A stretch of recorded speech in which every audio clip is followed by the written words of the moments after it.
Hi, everyone. I just wanted to say what a pleasure it was to work with everyone and how excited I was by where the work you were doing was going during our last session. I'm gutted by the fact that I caught this flu and the work was cut off so abruptly.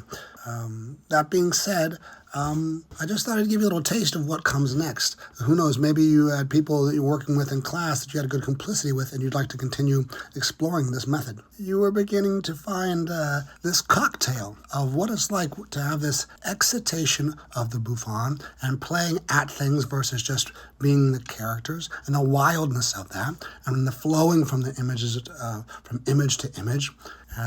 As well as finding the ridiculousness in those things, the ritualization of those, and even the potential hotspots of those. Beautiful texts beginning to come out, beautiful images, surprising images.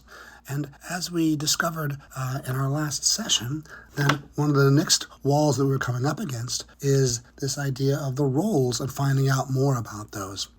Here's a few exercises that were on the agenda to play with. One, recall that in the box, what's in the box exercise that we were doing. We can take that exercise and transform it a little bit to be now about roles. So we could say the box is the theme, and then we have our provocateur, who's asking questions, and the person who's answering them. And the provocateur could ask questions about who's in that box. What are the roles in that box? And just as before, asking questions that help provoke to get information about the roles. What is the role? What actions do they do? What else? How do they feel? How do they sound when they do that? What kind of body? What's their body look like? What are they driven to do? If no one stopped them, what would they do next? Finding out what the drive of those roles are, and what is the utopia or dystopia nightmare involving those drives. And the person who's giving the answers could also be encouraged to embody those answers and act them out as they're saying it, which adds extra delight, especially when it starts to get ridiculous. Another exercise you could do is to go back in and flock again, but this time really focusing in on the roles that appear up. And when a role comes, clarifying that role, going deeper into that role, just the way that you were doing it in the box, but now you're flocking in a scene. So you're collectively working to maximize the exploration of that role. What information can you get out of that role before moving on to the next one? Finally, there's an exercise that we could do where we can explore the bouffon having multiple roles in conversation. So the bouffon realized sometimes it's very fun to have everybody play the same role, but also they see that there are conversations that they could have. So there's a way that we can have these scenarios and conversations and dialogues in a way that doesn't become just a linear narrative. So let's say there's three bouffon playing the deadbeat dad. They're like, oh, that's a fun type. Deadbeat dad, deadbeat dad, deadbeat dad. Then one bouffon realizes, oh, wait, it would be really fun to play the henpecked mother. Okay, so henpecked mother, deadbeat dad, henpecked mother. And then these bouffons are like, oh my God, that's a fun role. One moves over there. There's two over here, one over here. And then suddenly like, oh, me too. So then it's like they're all playing the henpecked mother. The baby playing the deadbeat dad. So they can still ritualize these conversations and the flow of that without getting stuck in their roles. It gives a sense of wildness and flow and following the fun of those as well. Finally, there's a process of moving from just looking at how we play, which a lot of the beginning of the work is just like, what are these kata, these bouffon kata? How do they work? Beginning to try to have a good cocktail of putting them all together. But then you can start to look at the work as we were just beginning to say, like, okay, now what did we make though? Looking at the structure of it, but also like, what did we like that was strong?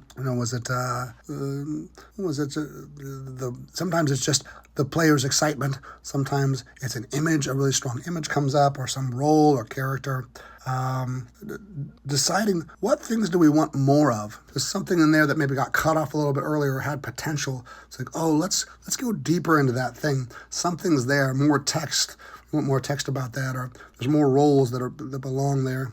once you've identified the theme, sometimes we noticed that we had a main theme, but then the flocks were kind of, these sub-themes would appear. The flock was about a sub-theme. So when you're looking at that, say, well, if we're talking about this, what are we talking about?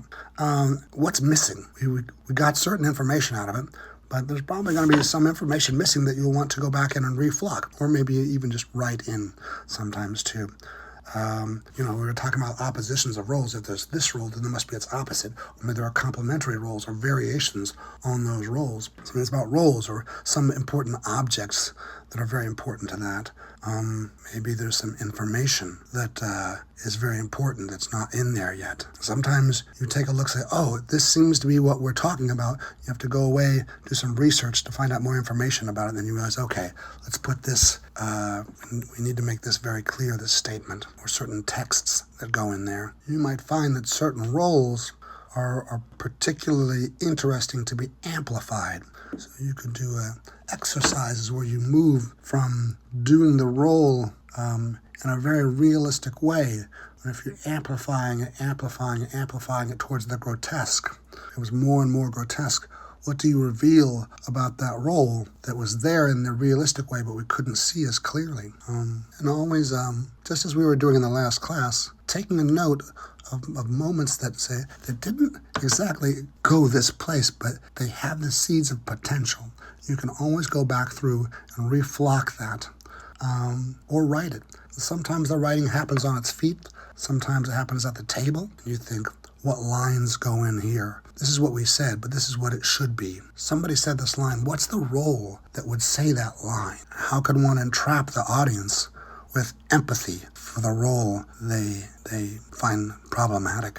Or maybe you want to find a counter mask to the character. Sometimes when you have a role, you might again amplify that, and you'll discover there's some sort of opposite side. We began to see that a little bit with that role of the incel. Their hatred was fueled by an immense insecurity. Anyway, just a few things to think about, to dream around, yeah? It's a very complex work, and I was very proud of how creative and imaginative and committed to going through these areas of not knowing where you're going to and beginning to take those things and put them together. It was some very interesting stuff. So I hope that whether you're doing things just in this form, which is a peculiar and unique kind of form, or whether you take aspects from what we did and put them into your own work in other forms, I hope you found useful things from that. It was a great, great, great honor and pleasure to work with you. Thank you and be well.